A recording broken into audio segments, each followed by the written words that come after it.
harapan kami hak telah habis. bicara pada pagi hari ini dengan topik Human Dignity and Rule of Law, Global and Regional Outlook.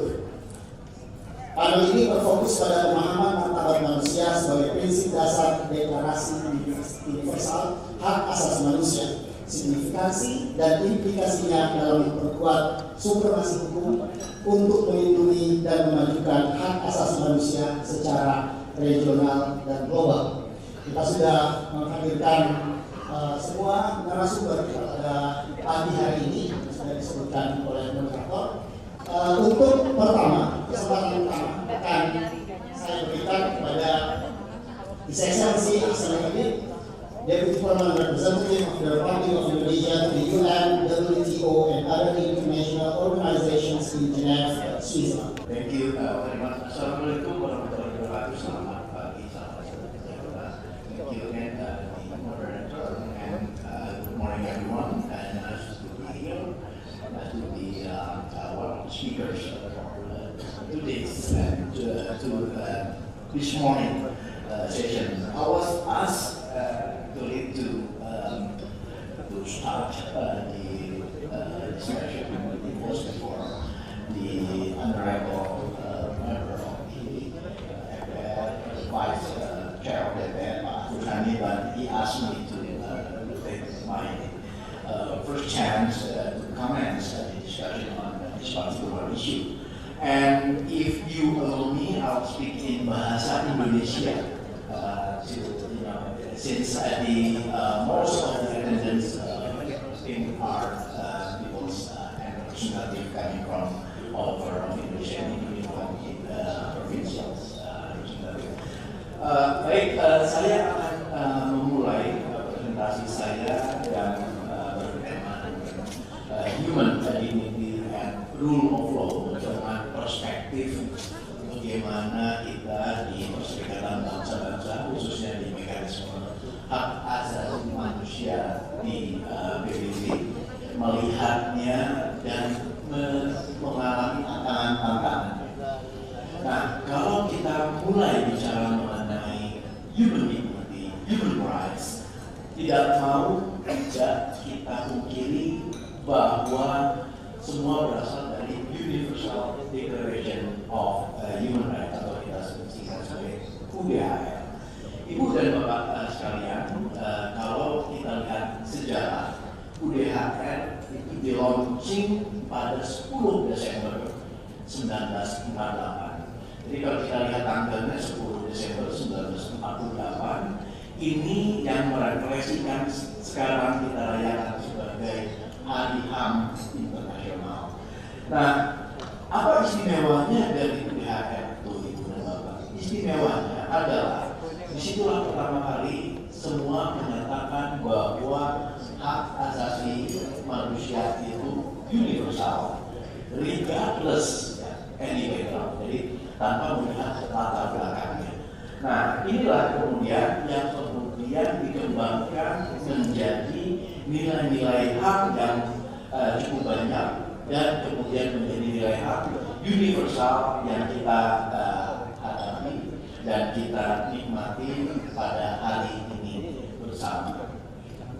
Nah, masuk kemudian berdasarkan UDHR tadi, pertanyaannya di mana posisi atau letak dari hak fundamental tersebut, dignity dan kedudukan kita sebagai manusia yang setara. Kalau kita lihat Ibu dan Bapak sekalian di UDHR, di 2 pasal pertama itu exactly touch upon the human dignity. Pertama, artikel 1, right to equality yang mencakup free and equal. Kalau kita baca artikel 1 dari UDHR itu dan Bapak, all human beings are born free and equal in dignity and rights. Jadi born free and equal in dignity and rights. Jadi manusia itu dilahirkan punya martabat yang sama, kedudukannya sama, dan hak-haknya sama. Nah, ini exactly Ibu dan Bapak kalau kita lihat, paling gampang kita kita lihat misalnya di sebuah pendidikan pada tingkat katakanlah sebelum sekolah dasar, ya. Pada saat kita lihat semua anak dari berbagai kelas didudukan sama di sebuah kelas preschool.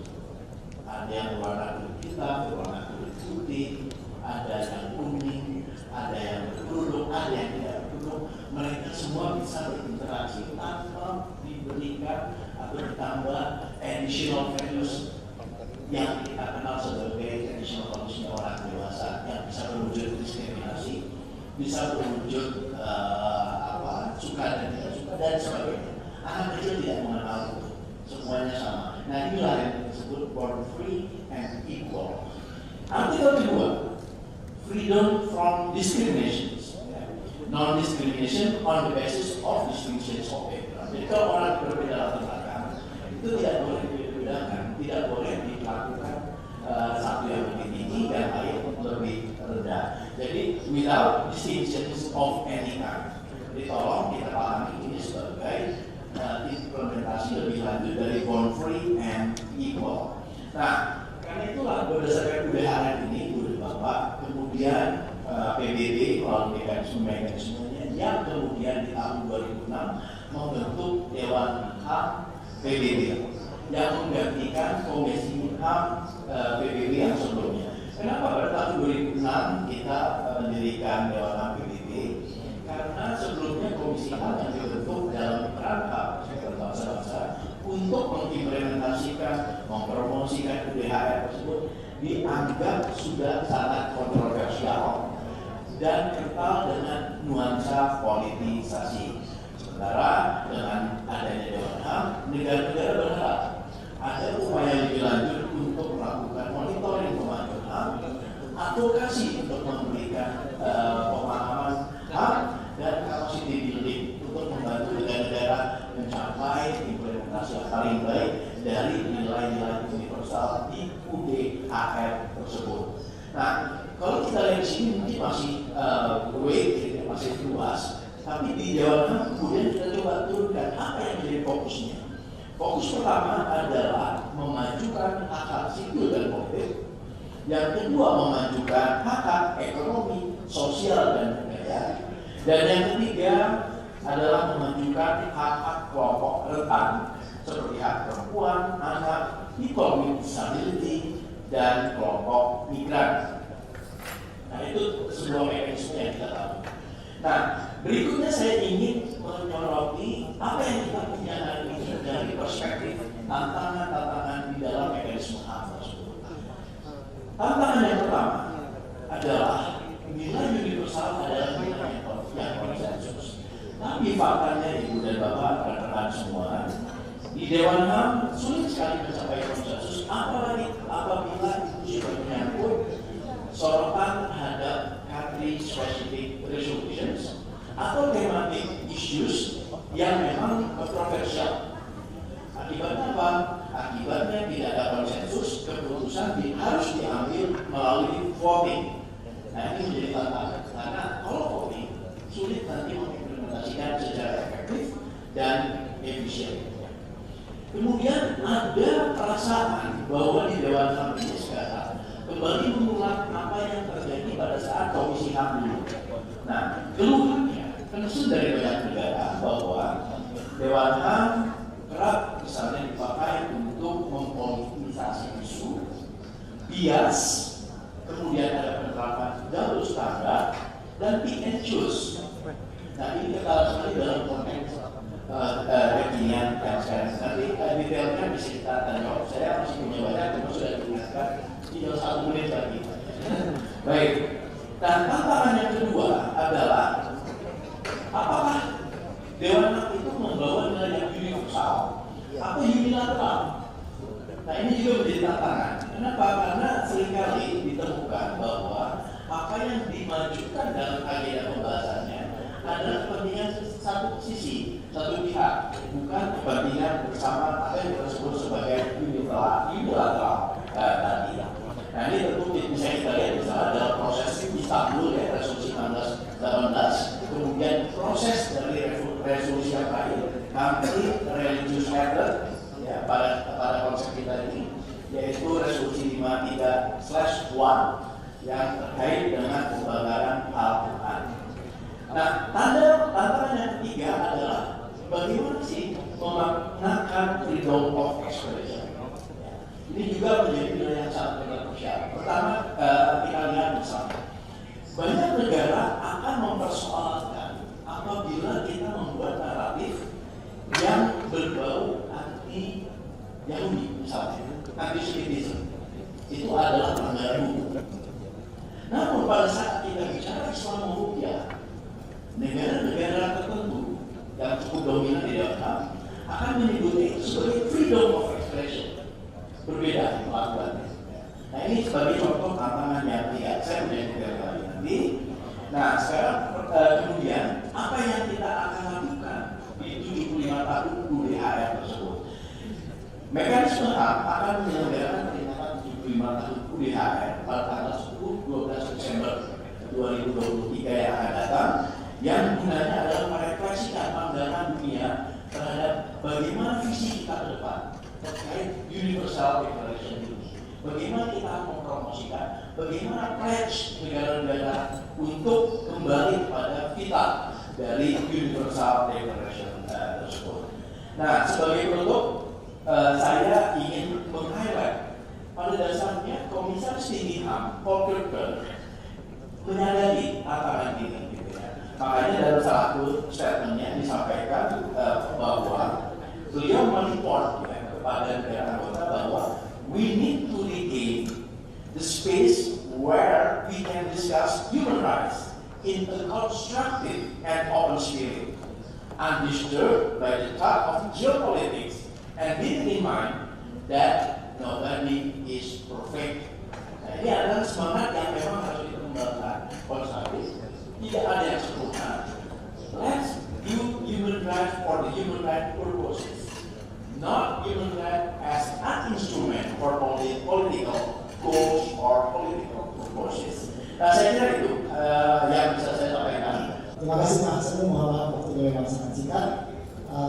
Kita bisa kembali lagi dalam tanya jawab di akhir sesi hari.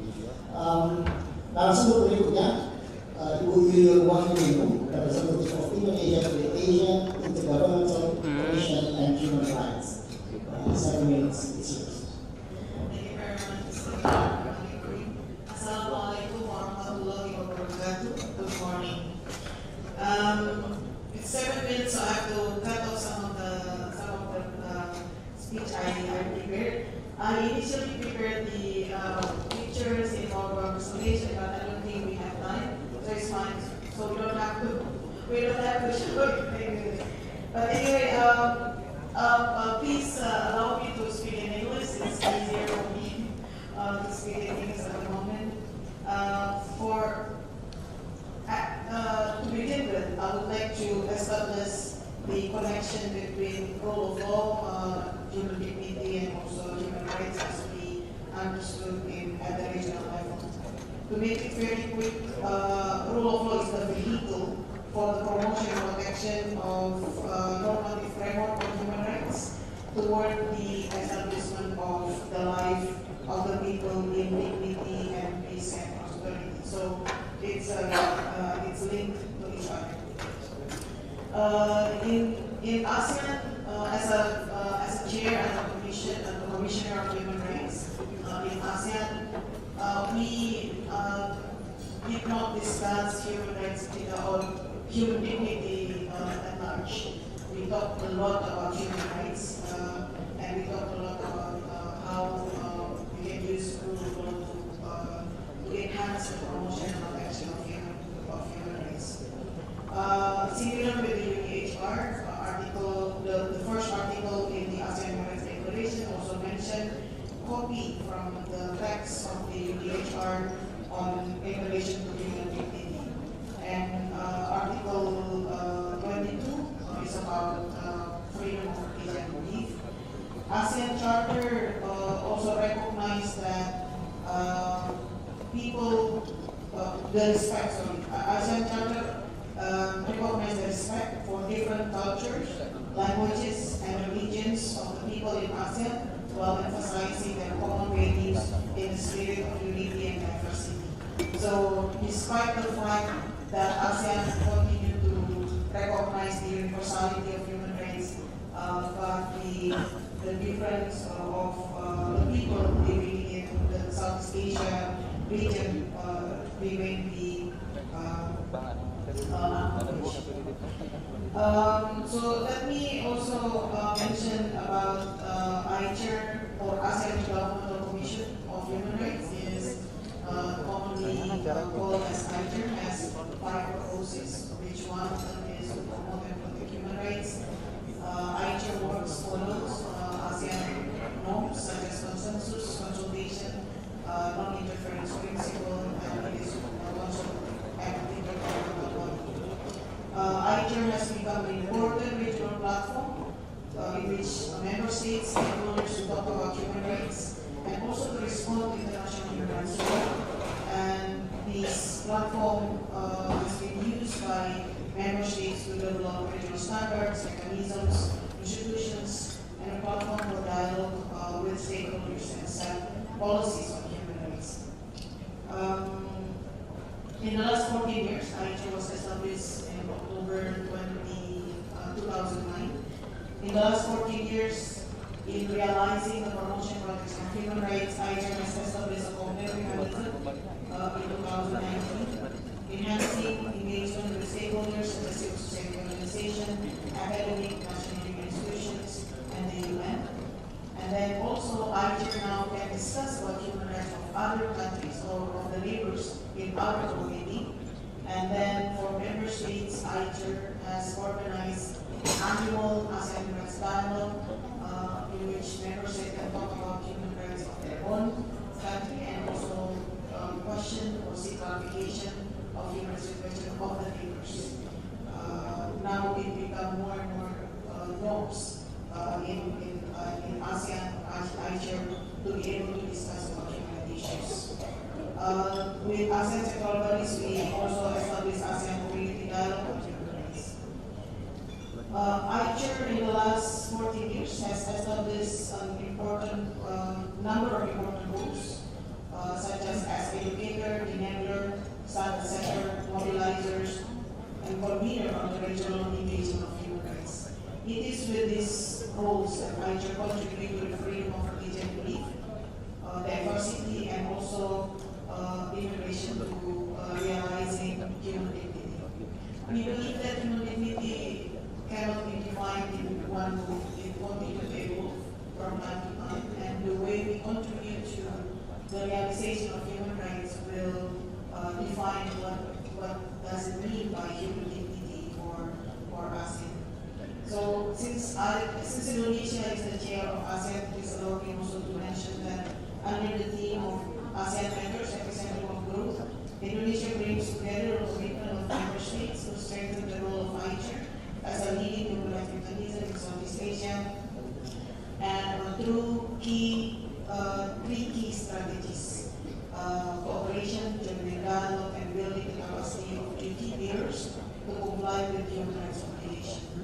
As mentioned by Ambassador Habib just now, number of diversity and different perspective always come out whenever we talk about human rights in ASEAN. But that's kind of not that's part of our discussion and dynamic of discussion of member states in ASEAN. Very often we did not come up with the solution or solution yet in ICHR, but the ability to make a platform to ensure that member states feel comfortable to express what they want to contribute to the table of the discussion is very much appreciated. ICHR is only 14 years old and it is working in progress and achieving the needs and the end of human rights, the human rights as the end and the needs. We need the ecosystem of human rights. The ecosystem involves the strengthened measures of rule. We are living in time of ASEAN was of 10 countries, now 11, with Timor-Leste having observer status member to ASEAN. It's very different from one to another. So we take rather evolutionary rather than revolutionary when it comes to human rights, and that's also contributed to the evolutionary meaning of human dignity. Lastly, on the occasion of the 75th anniversary of Universal Declaration of Human Rights, actually Indonesia would like to express that it remains committed to the universality and irreversibility, independence, and interrelativeness of human rights and fundamental freedom, and affirm that the promotion and protection of human rights should be based on the principle of cooperation, genuine dialogue, aiming at strengthening the capacity of ASEAN member states to fulfill their obligation to improve human situation for the benefit of the people of ASEAN. And thank you. Thank you very much. The third speaker is Professor Greg Scharf, Director of the International Center for Law and Community Studies and Professor of Law, Ruben Clark Law School, Brigham Young University. 7 minutes. Thank you. I had a very elaborate PowerPoint I prepared, which I understand cannot be projected. And so I've used this as an opportunity to pivot, and I want to just speak from the heart for a few minutes about human dignity and the political moment Beda kanan in which kiri we find ourselves. size-nya. It is Size-nya true beda. that human dignity was uniquely important for the drafting of the UDHR. The first draft was 408 pages long. And after that, the drafting committee got stuck. And it was the Chinese delegate, P.C. Chen, who said, remember the preamble to the Charter of the United Nations. It mentions human dignity. Let's start there. And we find that this broke the logjam. That by focusing on a concept which was genuinely shared by all of the different cultures, countries, and systems of the world, the process of constructively articulating what can be 30 brief articles that can fit on one piece of paper was facilitated. And you find human dignity in the first sentence of the preamble of the UDHR, and as already mentioned in Article 1 of the UDHR. We have come to believe, 75 years later, that human dignity needs to serve a similar role of helping us overcome political differences and divisions. Human rights maximalism, the idea that human rights should solve every problem. Human rights minimalism, or skepticism, sometimes descending into cynicism that human rights are nothing or meaningless. The weaponization of human rights, which is also something we've already heard about this morning. Sometimes we think of human dignity as a very beautiful, abstract concept. And one of the reasons why we are promoting projects on Asian perspectives and African perspectives and Islamic perspectives on human dignity is we consider all of these as points of light.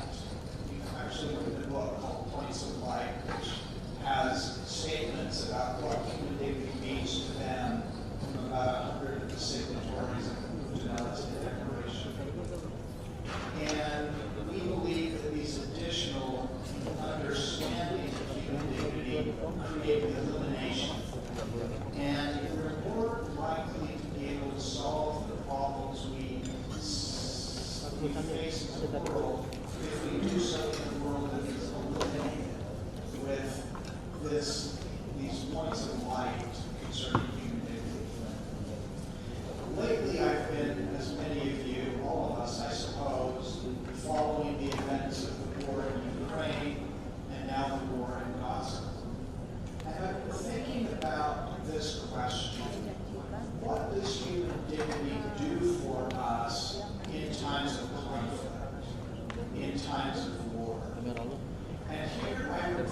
about conflict within our own families, or our own neighborhoods, our own communities, but also these tragic wars that are besetting the world and frankly run a risk of spiraling out of control. And so I'd like to share very briefly just 7 ideas that I've been thinking about of how human dignity can help us in times of conflict. The first is it helps us avoid dehumanization of our enemy. In conflicts, one of the first things we see is the enemy being described in subhuman terms, as vermin or rats or animals. We see them described even as cockroaches. When we start thinking of our enemy in dehumanizing ways, we are on the slippery slope to genocide. And we are on the slippery slope of the ones committing that genocide. So, however hard it is, we must resist the temptation to dehumanize one another. The second thing that I think human dignity can help us do is avoid blaming groups for the crimes of individuals. Philosophers call this the fallacy of composition, the fallacy of believing that what is true of parts must be true of the whole.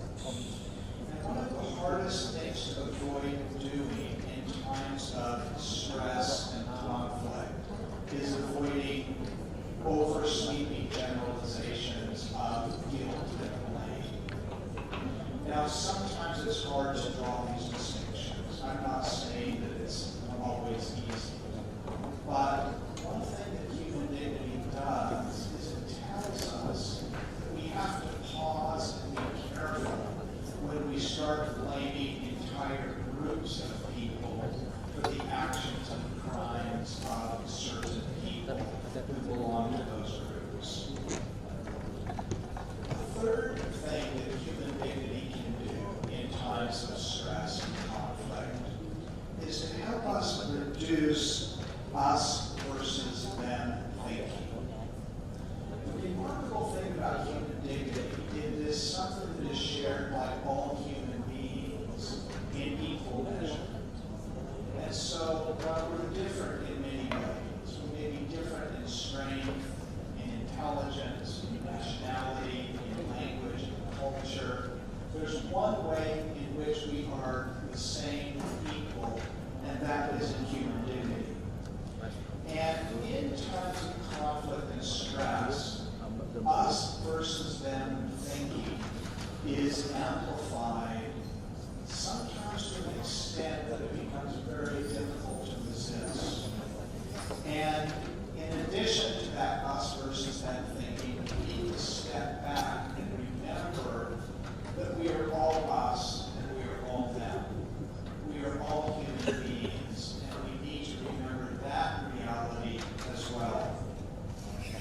This is related to number 4, which I don't have a very elegant name for it. Maybe you can give me a better one.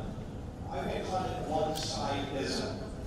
This is the tendency to see very clearly the wrongs done by our enemy, especially when they behave in ways that are abhorrent and vicious and inhumane. We see it, we note it, we remember it, and we harbor our memory of those terrible actions to mobilize ourselves to action. But sometimes there are similar excesses and wrongdoing that are done by our friends or our allies or even ourselves. And for some reason, the human mind and heart is much less willing to remember and think about the consequences of our own mistakes and our own wrongdoing. And so, human dignity might help us avoid one one-sidedism.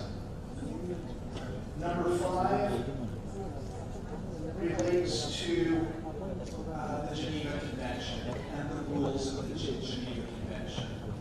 After World War II, the nations of the earth came together and decided that there were rules that needed to govern the way we behave in times of conflict.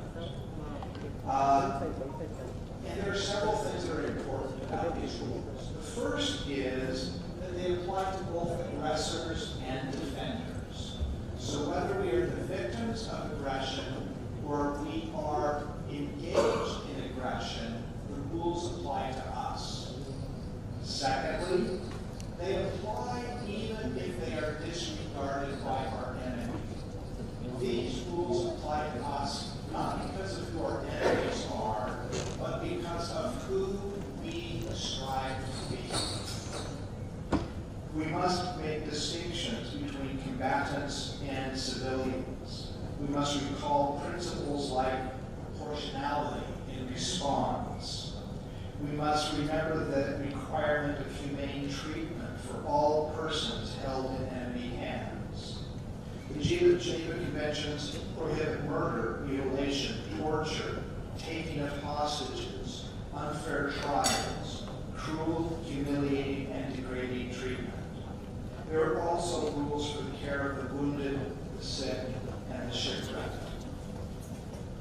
So, this point is simply that we must not forget these deep commitments that we've made in times of reflective equilibrium, at times of difficulty. Number 6, human dignity invites us to see each other deeply, to see each other as not just a distant target, but as a human being, to look into each other's eyes and to try to understand each other. And sometimes that is very difficult in times of conflict. But still, I think we can be moved, deeply moved, by the images we see of the victims of the violence. I was talking about this with Ambassador Mohammed Call last night at dinner, and we were just discussing just the tragedy for humanity that these conflicts represent, and that they represent a failure on our part as a world that emerged from World War II with a commitment that never again would we engage in warfare of this time. And let me just end with number 7. If we can't see each other deeply, we must at least recognize that each of us has a right to exist, both as individuals and as peoples. If we adopt ideologies that deny the rights of others to share the space we inhabit together, whether it's a small territory or whether it's the world at large, we're going to be in deep trouble. And so, my hope is that human dignity will help us not just as an ideal and an aspiration in times of peace and good feeling, but that it can be a tool not to help our enemy, but to help us at times of conflict and war. Thank you. Thank you very much, Mr. Greg. And the fourth speaker, Dr. Arsul Sari, Vice Chairman, People's Consultative Assembly of the Republic of Indonesia and newly elected Constitutional Judge in the Constitutional Court Republic of Indonesia. Also 7 minutes. Thank you, moderator. Assalamualaikum warahmatullahi wabarakatuh. Good morning, ladies and gentlemen, associate ambassador and diplomat, my fellow speaker, foreign participant, and Bapak Ibu sekalian yang tanpa mengurangi rasa hormat tidak saya sebutkan satu persatu. Izinkan saya untuk menyampaikan presentasi. Please allow me to have my presentation in mixed language, bahasa gadu-gadu. But I would like to start with common good, hantu in English. I saw a big eagle, so I took a picture. Human dignity is rather to achieve a little picture. Ladies and gentlemen, if you talk about human dignity and human rights in the Indonesian context, the foundation of those two terms and the principle of the rule of law can be traced back in the preparation for the independence in 1945. Although the agreed Constitution Undang-Undang Dasar 1945 did not explicitly mention about human dignity and human rights, but we can again respect to the document that be prepared before the declaration of independence. I believe when we declare independence, we approve our first constitution, Undang-Undang Dasar 1945. We put two principles that then known as Sila Kedua, second principle, a just and civilized humanity, and fifth principle, social justice for all of the Indonesian people. When we entered into the formation era in 1998, then it has become clear we then introduced law number 39 of 1999 on human rights. And then we also saw how this government increased its commitment for the human rights as well as human dignity. For example, I changed the name of the ministry from the Ministry of Justice to be the Ministry of Law and Human Rights. Then, even though it was treated before the Reformation era, I think our Human Rights National Commission is also strengthened. And we also always try to strengthen in Parliament by at least providing the budget which is, according to us, at least sufficient to establish another human rights. And then when we amended our constitution, I think we explicitly put chapter on the human rights. It is chapter 10 in our amended constitution. There are, I think, several articles, but what become Indonesian specific is that in balancing the implementation of human dignity and human rights as constitutional rights, our constitution also imposed an obligation to honor the right of other citizens when a citizen exercises his or her right. Based upon this obligation, then it is understood possibly to limit human rights through statute so as to secure recognition of right and freedom of other people. But frankly speaking, talking about human rights and human dignity, it is easy in the room of Sweden.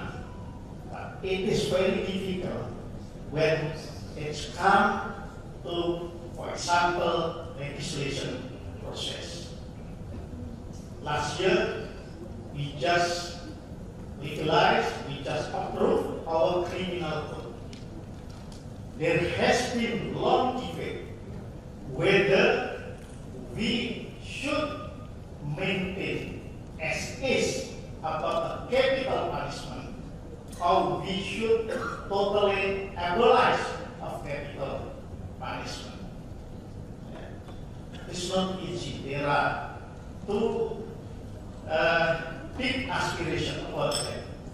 Even 22 ambassadors from European Union countries came to DPR, or House of Representative Office, to express this concern that encourage us, to totally abolish the death penalty. This is something, of course, related to the human rights and human dignity.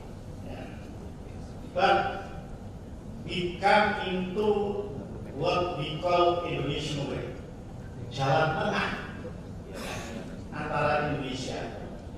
We don't totally abolish capital punishment, but we also do not maintain the current position on capital punishment as stated, as provided in our current criminal law and heritage from the Dutch colonial rule.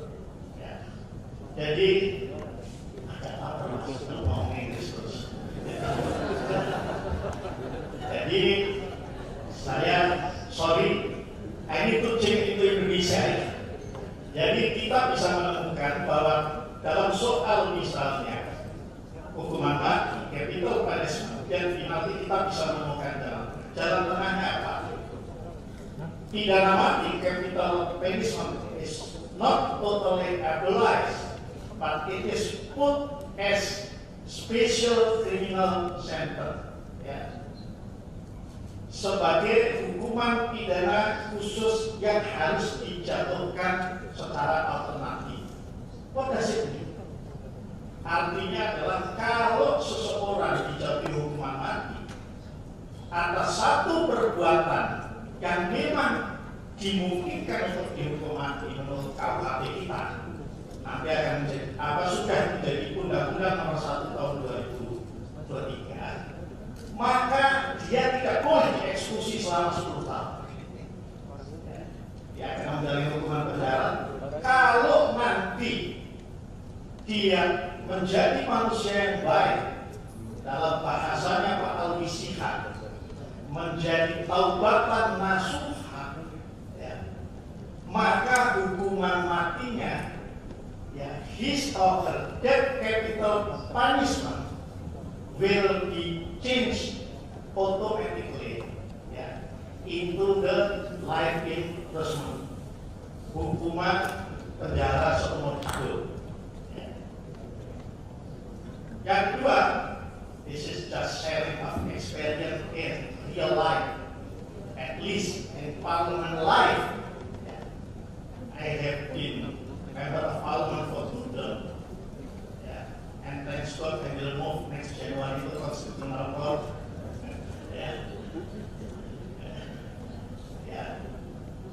We have a long debate when we formalize the article about religious blasphemy provision, tentang penodaan agama. Ini hal-hal yang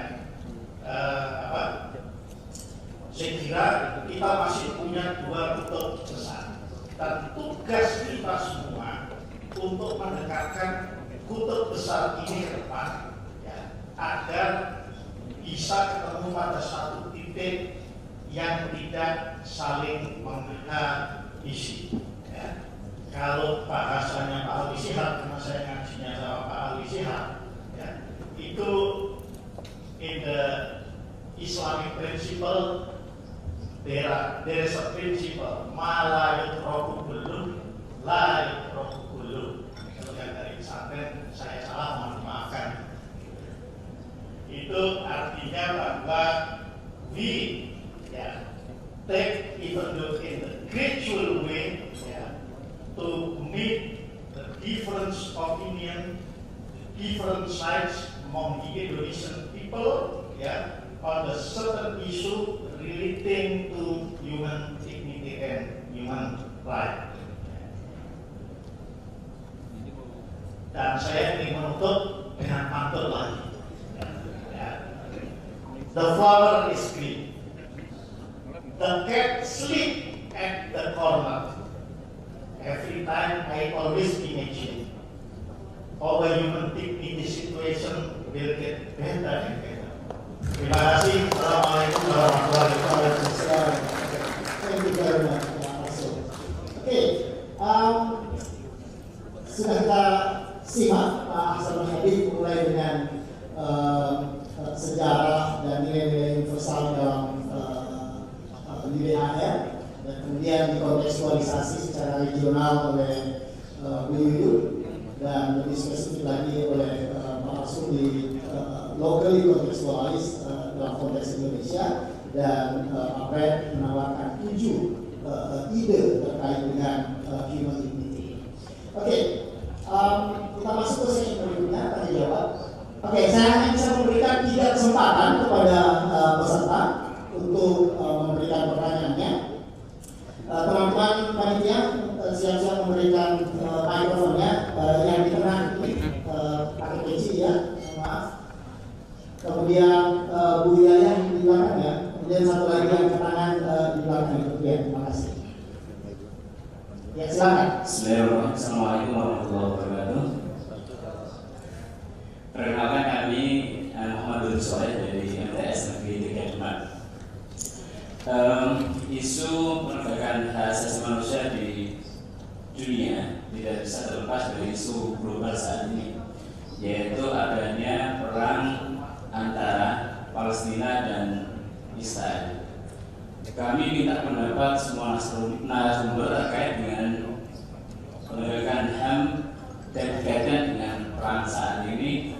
Bagaimana pendapatnya Bapak Ibu, dan kita sebagai manusia, apa yang harus kita lakukan supaya pelanggaran HAM dan tanda kutip dalam perang ini tidak terjadi lagi. Terima kasih. Assalamualaikum warahmatullahi wabarakatuh. Terima kasih. Berikutnya Ibu Yaya, mohon disebutkan nama dan institusinya. Terima kasih. Assalamualaikum warahmatullahi wabarakatuh. Selamat siang. Ladies and gentlemen, nama saya Diana Pristia. Saya mengajar di Psikologi Department Universitas Muhammadiyah Surakarta, dan saya juga menjadi salah satu fasilitator dari pelatihan literasi keagamaan lintas budaya, terutama untuk training untuk Bapak Guru di seluruh Indonesia. Dari semua speakers yang sangat menarik dalam memaparkan pikiran-pikirannya, saya merasa bahwa paparan dari Bapak Dr. Brad Sharf sangat menyentuh, sangat menggugah, dan sangat kontekstual dengan waktu yang sulit yang disebut oleh banyak narasumber. Kita sedang menghadapi dan menjalani masa-masa yang sangat sulit, dan pasti kita akan menuju pada perang di Palestina dan Israel. Nah, 7 poin yang disampaikan oleh Pak Brad tadi, saya kira sangat penting ya untuk kita terjemahkan dalam aksi dan tindakan kita di wilayah-wilayah yang kita hormati, apakah sebagai pembuat opini atau sebagai pendidik, dan tentu saja di ruang-ruang pembelajaran yang ada di UNS dan paham kita. Pertanyaan saya kira untuk Pak Brad, tapi juga untuk yang lain,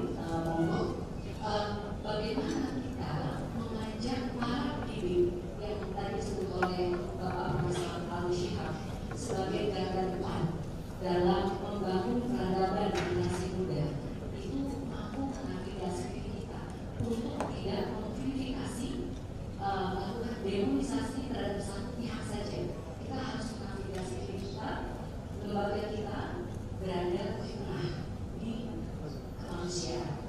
Saya kira itu. Terima kasih. Assalamualaikum warahmatullahi wabarakatuh. Terima kasih Bu Yaya. Kemudian yang paling belakang yang sudah berdiri dengan mikrofon, silakan.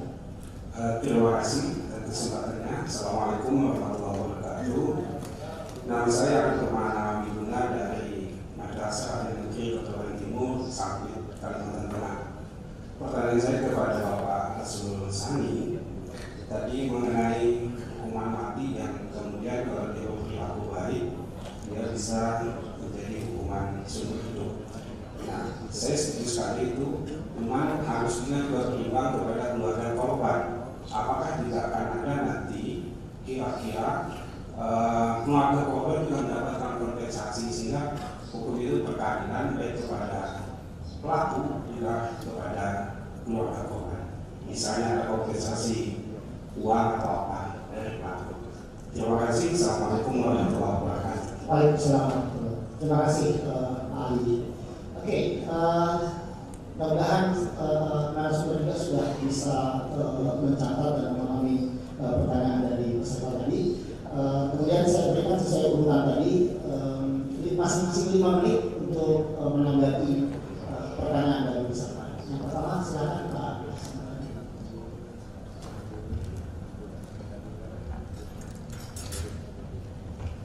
Terima kasih moderator dan terima juga untuk pertanyaan pertama. Jadi Ibu dan Bapak perhatikan barangkali kalau kita melihat sebagai contoh tadi adalah perang Gaza dan Israel, kita harusnya juga melihat lebih jauh lagi daripada sekedar contoh tadi, karena bahwa dunia ini memang dalam lingkup constant competitive and rivalry geopolitics. Jadi kalau kita lihat sebelumnya ada perang Rusia Ukraine, ya. Sebelumnya lagi ada perang di Libya, sebelumnya lagi ada di Yaman, terus mundur sampai sejarah peradaban manusia yang lebih awal. Nah, apa yang terjadi itu di Palestina dan Gaza adalah sebuah refleksi dari geopolitical competition. Apabila kita lihat dari perspektif human rights, tentunya yang paling mendasar, tentu dari semua perspektif itu salah. Ya. Dari semua angle universal declaration of human rights, apa yang dilakukan Israel terhadap bangsa Palestina dan di Gaza, totally salah. Memang kita lihat bahwa ada beberapa narasi yang dikembangkan, pertama misalnya itu self defense, kemudian itu terjadi karena peristiwa 7 Oktober. Self defense Ibu dan Bapak sekalian, self defense itu hanya bisa dan dapat digunakan apabila peristiwa dilakukan oleh negara itu negara terhadap negara. Saya tidak bisa membayangkan bahwa wilayah okupasi membela dirinya dari serangan occupiers.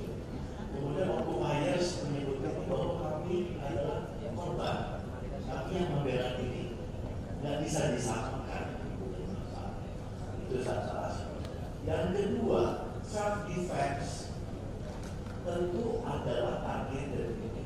Kita tidak bisa bicara self defense apabila lawannya itu bayi, apabila lawannya itu older person, apabila lawannya itu pekerja kemanusiaan, apabila yang dibom itu adalah rumah sakit. Itu bukan self defense, itu war crimes. Nah, ini adalah contoh dari bagaimana geopolitical competition itu diterjemahkan dalam berbagai peristiwa yang kita lihat sehari-hari secara tidak langsung.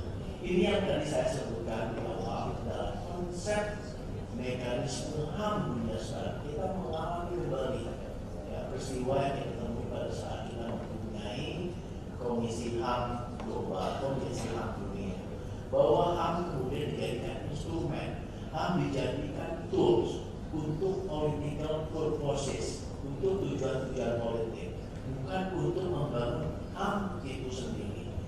Ini yang kita coba kembalikan di dalam mekanisme HAM, bahwa HAM yang universal tadi adalah HAM untuk membangun human well-being, bukan untuk kepentingan apabila itu menyangkut Ukraine misalnya, itu adalah HAM, human rights. Tetapi begitu menyangkut bangsa Palestina, semua yang tadi bilang Ukraine adalah persoalan HAM, tiba-tiba keep silent, quiet, diam. Nah, ini yang saya sebutkan sebagai standar ganda, bias, dan tujuan-tujuan yang lebih politik dibandingkan membangun well-being. Nah, kemudian apa yang harus kita lakukan? Kalau kita lihat dari peta geopolitik tadi, memang tantangannya sangat berat. Karena dunia kemudian disetting sehingga HAM itu adalah apabila kami bicara kami, seperti Profesor Brad sampaikan tadi, gitu ya. We fix versus them, with us or against us, dengan saya atau bukan. Nah kebetulan yang dengan saya ini adalah yang mendominasi semua setting dunia, semua setting global politik, geopolitik itu disetting oleh yang mengatakan you with me or against me. Nah ini tantangan yang kita hadapi. Apa yang harus kita lakukan? Terus Ibu dan Bapak bersuara, ekspresikan bahwa ini salah, ekspresikan bahwa kita harus kembali kepada kita, back to basic, menjunjung, memajukan nilai-nilai HAM universal, bukan HAM yang menjadi alat instrumen hanya untuk kepentingan sempit, kepentingan politikal tertentu. Apalagi kalau semangatnya HAM digunakan untuk mendominasi dunia, untuk kepentingan politik atau politikal influence di berbagai belahan dunia. Itu respon saya. Terima kasih Pak Samuel. Kemudian oleh Bu Yudin. Karena pertanyaan pertama berjawab Pak Habib, saya pertanyaan kedua aja tentang bagaimana kita mengajak yang lainnya untuk juga dapat memperlakukan secara berkala. Yang dicontohkan tadi adalah tentang bagaimana human dignity that's for us in crisis, tapi di non crisis juga banyak sekali sebetulnya contohnya. Karena saya berasal dari komunitas HAM, maka dengan menghormati HAM orang lain itu juga memberikan nuansa human dignity. Contohnya misalnya begini, UNCRPD konvensi untuk hak-hak dengan orang dengan disabilitas. Di dalamnya disebut bahwa prinsip-prinsip bahwa ini adalah hak asasi manusia, bukan charity.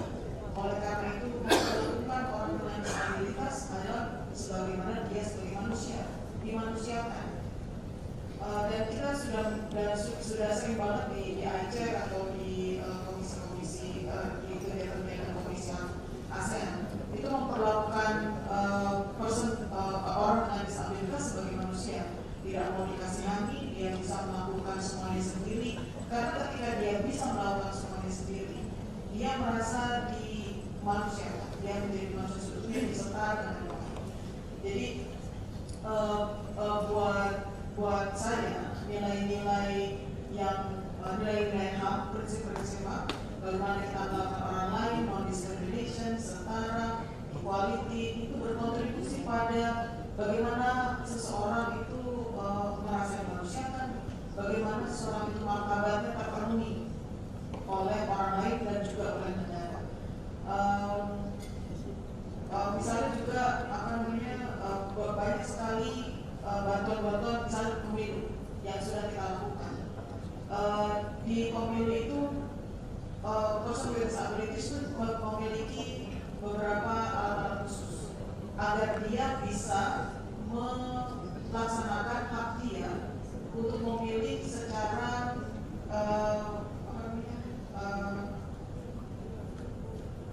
secret. Jadi dia bisa menulis dengan secret karena dia tidak boleh dibantu. Kalau dibantu berarti yang menemani dia tahu yaitu milih apa. Nah itu adalah hak dia untuk bisa mengexercise atau melaksanakan hak dia sebagai pemilih. Itu beberapa contoh-contoh kecil yang sebetulnya ada dalam kehidupan sehari-hari. Bagaimana pelaksanaan hak hormatan terhadap hak bisa memenuhi human dignity atau hidup yang bermartabat orang lain. Thank you. And next, Brad. Mr. Brad, it's yours. Another 3, 4, 5 minutes for each.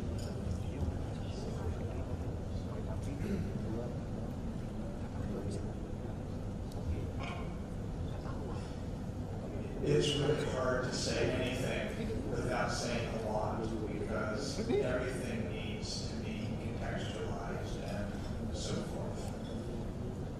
But I'll say this, the brutal terrorist attacks on October 7th violated every principle of human dignity that I mentioned. They were unconscionable, they were indiscriminate, they were violent, they were horrible, and of course they demanded and invited a response. What I was trying to emphasize in my remarks is what happens when we look in the mirror, not as we try to assess and characterize the behavior of the Hamas militants who attacked. Really, often the wrong people. Many of the people who were killed were friends of Palestinians. It was not well targeted for trying to get enemies. But what I was trying to focus on is, can this idea of human dignity help us, help me, at times when I'm filled with rage and anger, when I want retaliation, whichever side of this conflict one finds oneself. The spiral of inhumanity can very quickly take over. And so what I was trying to identify were ways that if I care about human dignity, it's going to moderate the way I react to the situation. And so my remarks were intended primarily as an invitation to self-evaluation. First, to me, Brett Sharps, and evaluating how am I responding in this moment of stress and conflict. Because if we are dehumanizing the other, which is easy to do, we're jeopardizing something important. And that something important is our own soul. You know, if we are blaming groups for the crimes of individuals, you know, we're jeopardizing something important. What we're jeopardizing is our own soul. And I would say the same for when we engage in constant thinking, which ignores blame on one side, but not the other. If we choose to stop discriminating between combatants and non-combatants, we're on the road to destroying something important. I believe that's our own soul. That is to say, it's going to be always easy in implementation when innocents are being used as human shields in war, when hostages are taken and used as human shields in war. It's difficult to abide the principles of proportionality and the distinction between combatants and non-combatants.